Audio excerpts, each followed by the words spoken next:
pesquisas e várias motivações para o desinteresse. Mas eu lembro que quando eu estava fazendo o ensino médio, eu também, como outros colegas, às vezes não nos interessávamos muito pela prática da aula. Então, nós não tínhamos os recursos tecnológicos que temos hoje. Ou seja, quando não se queria prestar atenção na aula, se inventava qualquer coisa. Até fazer cineminha de figurinha no livro, ficar passando papelzinho um para o outro. Então, o ato indisciplinar tem muito a ver com a motivação do aluno e a relação que ele tem com a aula e com o professor. Talvez as relações tecnológicas são apenas uma fuga, um artifício. Eu acredito que se nós pegarmos esta máxima, né, nós estaríamos sendo muito fatalistas. O que nós precisamos como educadores, que nós temos conversado nas nossas reuniões pedagógicas, é descobrir, vamos dizer assim, o núcleo de interesse do adolescente. Qual é o núcleo de interesse? Dom Bosco dizia, o fundador dos Salesianos, que nós temos que gostar daquilo que os jovens gostam para levá-los a gostar daquilo que eles menos apreciam. Mas quando nós mostramos o valor das coisas a partir da realidade deles, a coisa muda. Por exemplo, nós tivemos uma atividade agora de esportes em Campo Grande. E no último dia eu oportunizei uma visita ao museu. O Museu Dom Bosco, o Museu das Culturas. Uma boa parte torceu o nariz, tudo, e depois eu fiz uma breve explicação, dizendo o que era o museu, o que significava esse museu ali em Campo Grande, diante dos nossos olhos. Eu consegui convencer uma pequena parte com a minha fala, mas no museu, estando lá, você percebeu, eu fiz questão de perceber como que aquilo foi contagiante para eles. Inclusive, um aluno vai fazer até uma redação sobre isso, porque a primeira vez que ele foi à visita ao museu. E nas tecnologias, não estamos longe disso. Tá? Eles estão nas redes sociais, eles utilizam o computador para isso, para os seus filmes, para os seus jogos. Esse é o centro de interesse deles. No nosso colégio, através do material didático digital da rede, nós conseguimos levar o aluno a aprender que o computador, o dispositivo digital, agora é uma ferramenta de trabalho dele.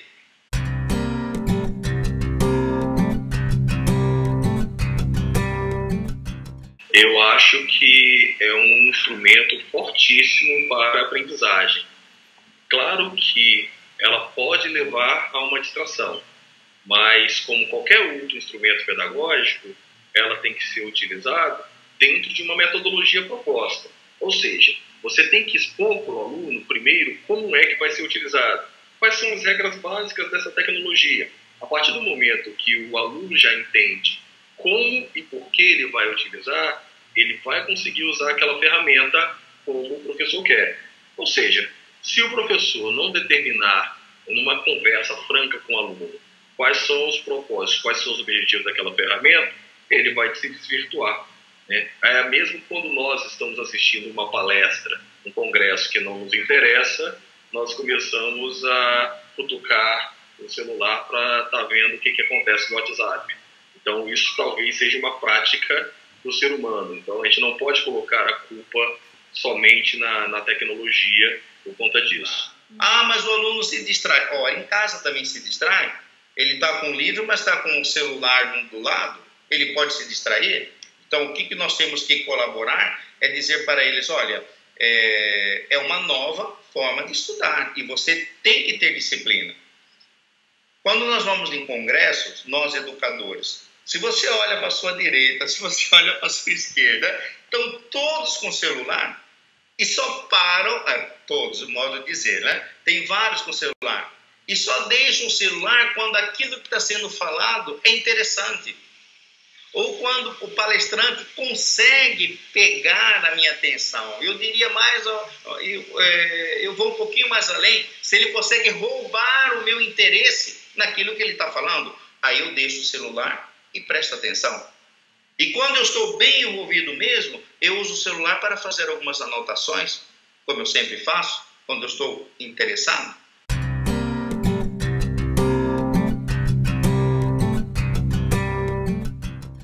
diria que a velha fórmula de sempre ainda é real, o encantamento. O professor, ele tem que conseguir encantar o aluno para a sua disciplina.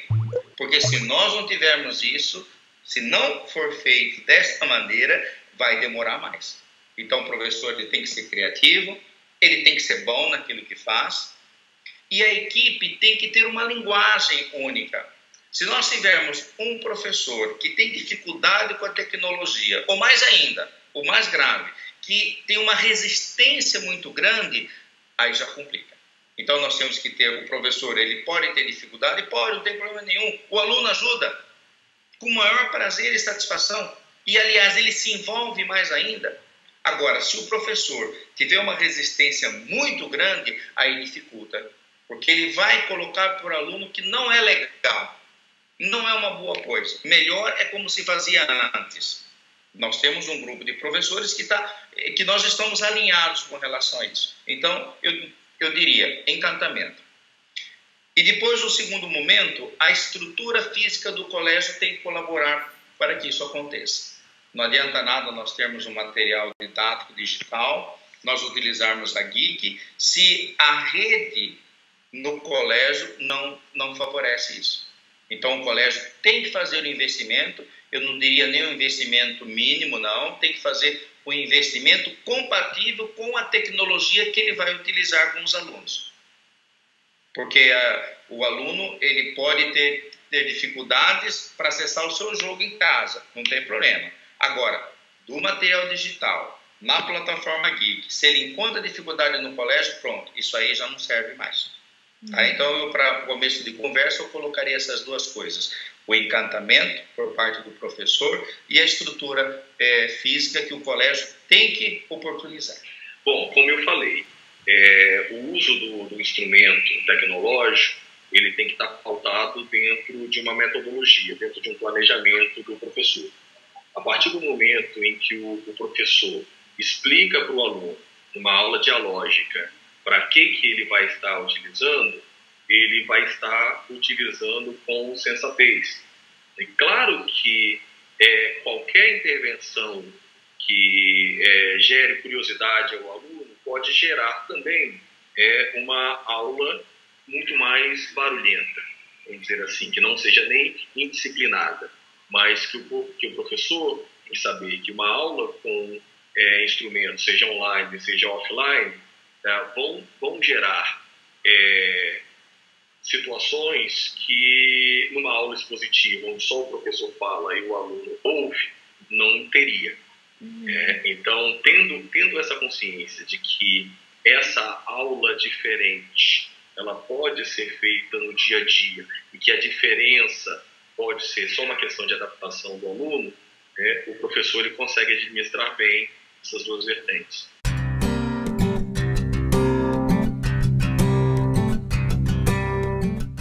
Quando você traz um equipamento que se trabalham com redes sociais, que é o que eles trabalham muito, para dentro da sala de aula, o que você tem que fazer é aprimorar essas relações sociais do professor com o aluno e com o equipamento.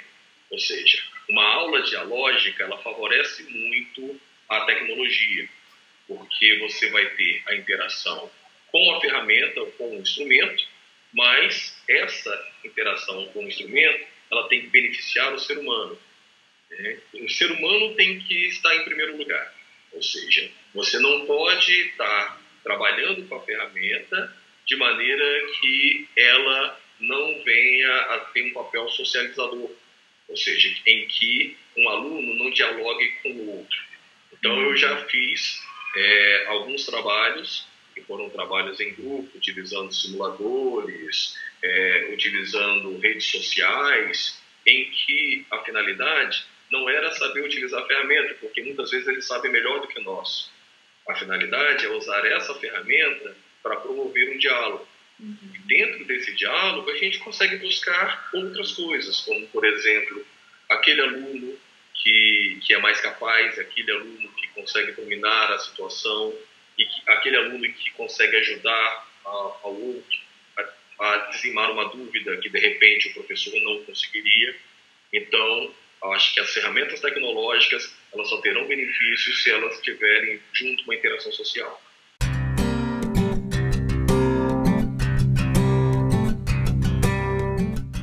Então, eu nas minhas aulas, por exemplo, eu trabalho com sala de aula invertida, eu já deixo as minhas aulas digitais no site uma semana antes. Então, o aluno, ele já, ao entrar na minha aula, ele já sabe se ele vai precisar ou não usar a máquina e quais os recursos que ele vai precisar. Então, quando eu entro na sala de aula, mesmo que eles estejam com as máquinas ligadas, ou joguinhos, ou em redes sociais, automaticamente eles vão desligando as máquinas para que eles prestem atenção na sala de aula. Então, as máquinas e a internet os alunos só vão utilizar quando for necessário. Eu, como professor de física, eu trabalho muito com simuladores computacionais. Né? Um site que eu trabalho muito é o PhET, que ele tem simuladores gratuitos.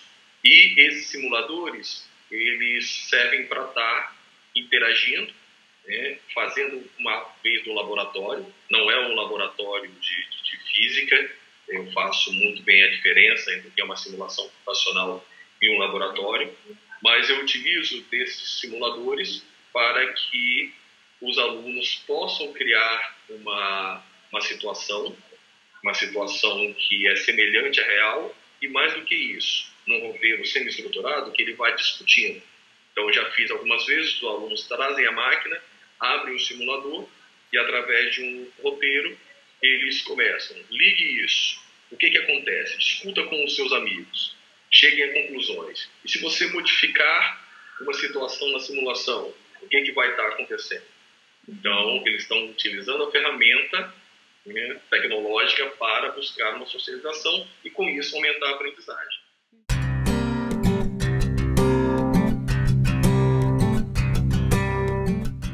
Bom, em primeiro lugar, aquilo que a tecnologia traz para nós, a novidade.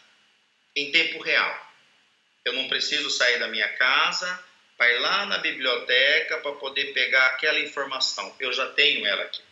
A rede salesiana de escola dispõe de um universo de biblioteca online que eu posso fazer essa pesquisa enquanto aluno. Essa aqui é uma questão. O segundo lugar, a capacidade da interação. Eu consigo interagir muito mais, não só com aquele conteúdo, como os colegas também. Eles têm a tecnologia me dá essa possibilidade. E, ao mesmo tempo, nós podemos estudar. Eles fazem isso. Muitas vezes eles estão estudando, eles estão aqui, eles estão no Skype. Para passar o resultado, não. Tem um que fala assim, olha, às vezes um chega no resultado, outro chega no outro, mas eu tenho o meu resultado também. Só que o resultado do outro me questiona. Então, essa interatividade é legal, é muito boa. E um terceiro elemento que eu coloco é a possibilidade de ele ser o sujeito mesmo da sua própria formação, do seu conhecimento. Então, no nosso caso aqui, que ele tem o planejamento de estudo, ele tem as disciplinas que a escola coloca para aquele dia, mas, além disso, ele tem o seu calendário de estudos.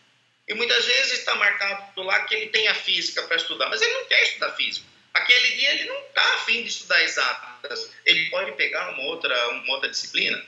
E a gente só orienta que ele, na semana ele feche o seu planejamento.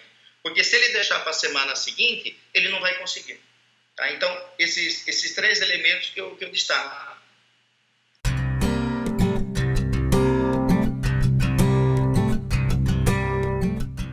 Você tem aquele aluno que gosta de tecnologia, você tem aquele aluno que gosta de estudar e com a motivação, simples motivação de que você tem um instrumento, ele vai lá e abre, e existe, claro, o aluno que vai precisar de regras mais claras para que isso aconteça. Mas a aprendizagem acontece a partir do momento em que essas regras são estabelecidas, ou seja, eu coloco, eu tenho essa motivação e também falo para aquele aluno que não abriu, eu mostro para ele quais seriam as desvantagens, ou seja, A dificuldade que, de repente, ele tem numa aprendizagem é porque ele não teve um tempo antes de leitura, ele não se interessou. Então, para que ele faça essas ligações. Mas existe aquele aluno que tem perfil tecnológico que rapidamente se interessa por isso, existe aquele aluno que vai aprender com maior facilidade e existe aquele que vai demorar um tempo a mais e que o professor deve perceber e incentivar.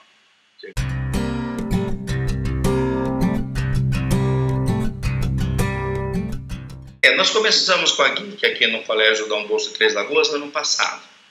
Tá? Então, nós fomos incentivando os alunos, os professores foram os primeiros que compraram essa ideia, vamos dizer assim, gostaram desta novidade e acharam assim como um instrumento muito bom para auxiliá-los. Então, por aí, nós conseguimos ter esse encantamento da equipe. E esse encantamento nós fomos assim, descobrindo juntos, tanto a direção quanto os professores também. Então, quando nós passamos para o aluno, nós já tínhamos aquela convicção de que era uma coisa muito boa. E juntamente com isso, o Colégio Dom Bosco ele tem uma vocação que está bem conhecida por todos nós. Nós queremos, além do conteúdo, daquilo que se tem para oferecer tudo, nós gostaríamos de ensinar o aluno a estudar. Essa é a nossa vocação. Ou seja, com o nosso planejamento de estudo.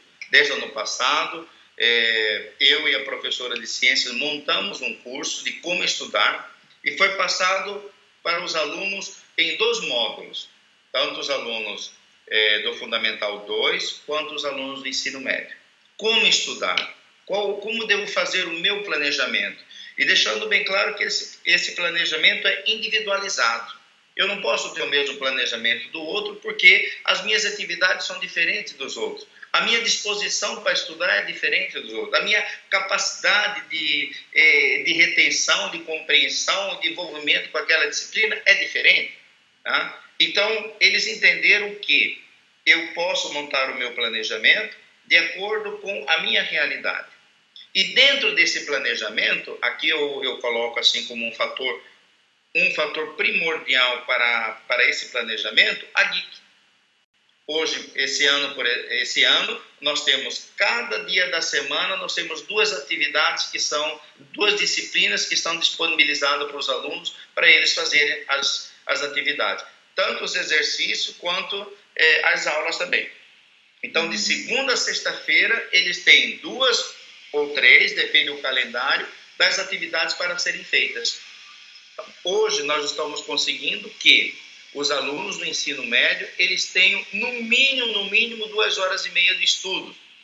No mínimo. Aqueles mais interessados, que estão aumentando o número, eles já conseguem ter mais atividades.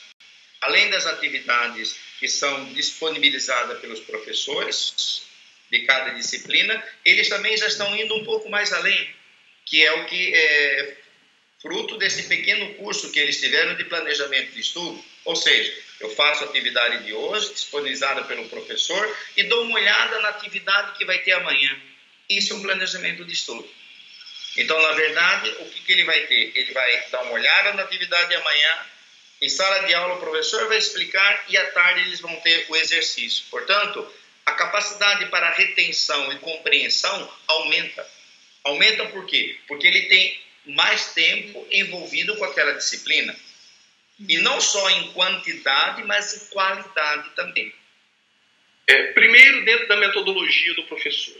Né? Isso significa que nós tivemos que mudar o nosso plano de aula para que o aluno fizesse associação. O que nós percebemos? Sem motivação, o aluno não iria procurar por si só. Era um pequeno grupo que iria aliar o estudo de sala de aula a uma plataforma adaptativa se isso não tivesse uma orientação do professor. Ou seja, o aluno confia muito no professor. Ele confia muito no que o professor fala. Então, a minha aula padrão, ela vai ter o conteúdo de sala de aula, o exercício de aula e no final, né, é a hora geek. A hora geek é onde que ele vai achar aquele conteúdo na plataforma. E isso é um primeiro incentivo. Mostrar ao aluno que aquilo que eu falei, ele pode estar revendo e estudando de uma outra maneira dentro da plataforma adaptativa. Esse foi o primeiro incentivo.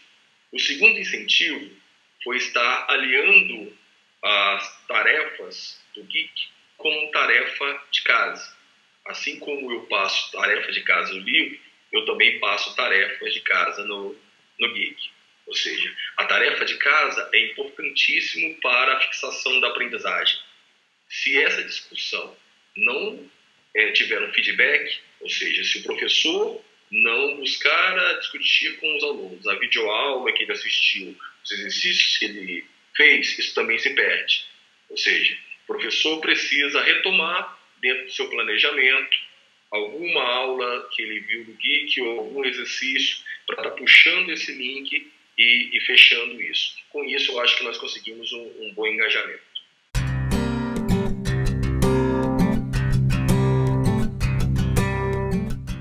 Nós fazemos, já fizemos enquetes sobre as plataformas, até porque existem outras várias plataformas que eles trabalham. Nós trabalhamos aqui com a Geek, mas os alunos mesmo, eles conectados, acabam trabalhando com várias, principalmente os alunos da terceira série do ensino médio, que buscam outras plataformas adaptativas para melhorar o seu desempenho. Então, com isso, eles têm uma boa noção do que a Geek oferece, do que outras plataformas oferecem. Então, para eles, o que eles acham de melhor? Eles acham de melhor a resposta que eles têm dentro de um plano, de um plano de estudos, as respostas que eles têm desse plano, as tarefas que os professores passam e, sim, as videoaulas, desde que elas sejam ligadas a essas tarefas.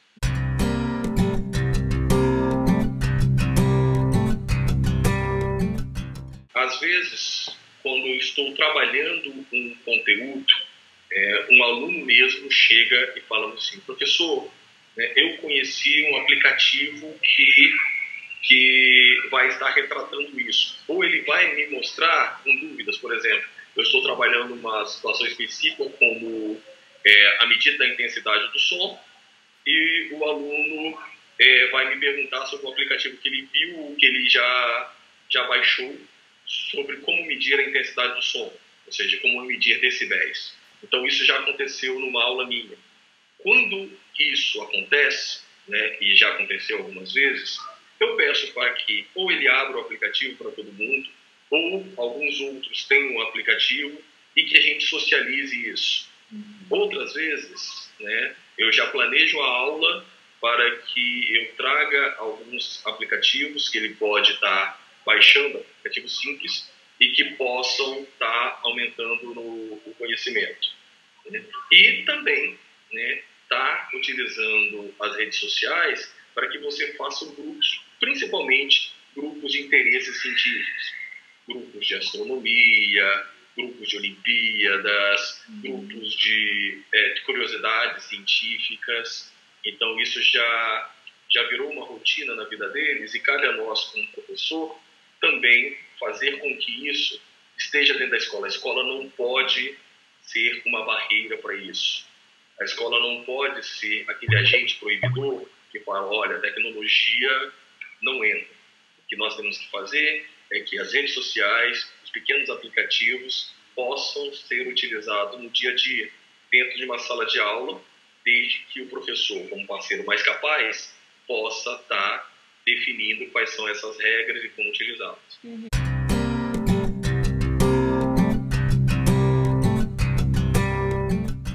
Muitos pais não têm familiaridade com o computador, ou então qualquer coisa, retira o computador, volta de novo aquela coisa de castigo. Não.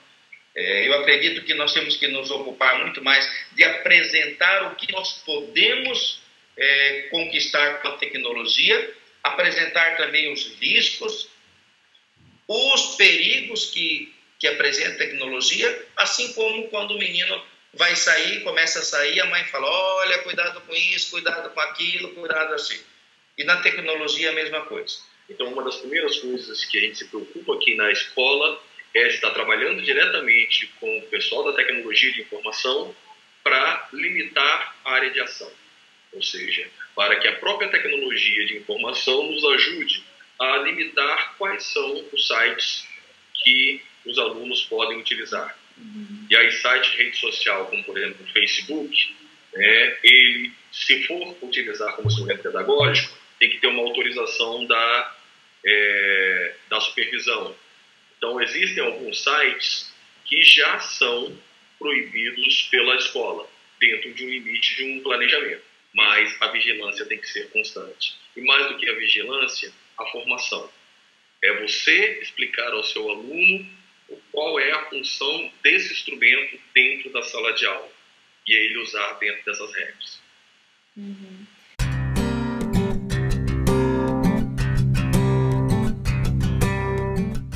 Com muita simplicidade, para aqueles que percebem assim, que não tem muita familiaridade, eu tenho um pouco de resistência com a tecnologia, eu indicaria assim, um autor que ajuda muito a entrar nesse universo, que é o Pierre Levy, tá?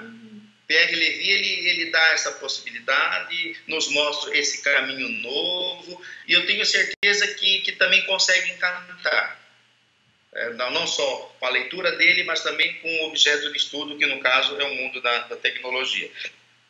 E depois o seguinte, se envolver com os alunos naquilo que eles estão fazendo, conhecer bem a sua atividade. No caso, eu gostaria, você não pediu, mas eu estou aproveitando o espaço e colocar.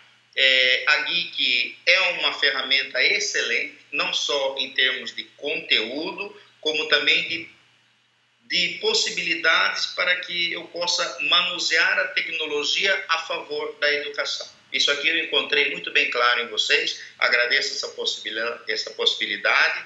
Fomos participar do seminário no primeiro semestre que vocês fizeram, né, depois do simulado, excelente. Tivemos a oportunidade de conhecer mais o material também que vocês disponibilizam para o educador. E a gente tem que conhecer, tem que se deixar envolver, aprofundar e saber que a tecnologia ela começou e não parou. O risco é se nós quisermos parar na caminhada. Então, nós temos que continuar, e não se trata de ser mais velho ou ser mais novo, não. A resistência, ela acontece muitas vezes naqueles que nós menos esperamos, que são os mais novos, que deveriam estar antenados com a tecnologia. Então, vamos dizer assim, não digo nem um conselho, mas dizendo um pouco os passos que nós fizemos. E estamos muito contentes, tá? Principalmente com esse planejamento de estudo que a cada trimestre está nos surpreendendo. Tá? E a Geek veio de encontro a essa vocação do nosso colégio de ensinar a estudar.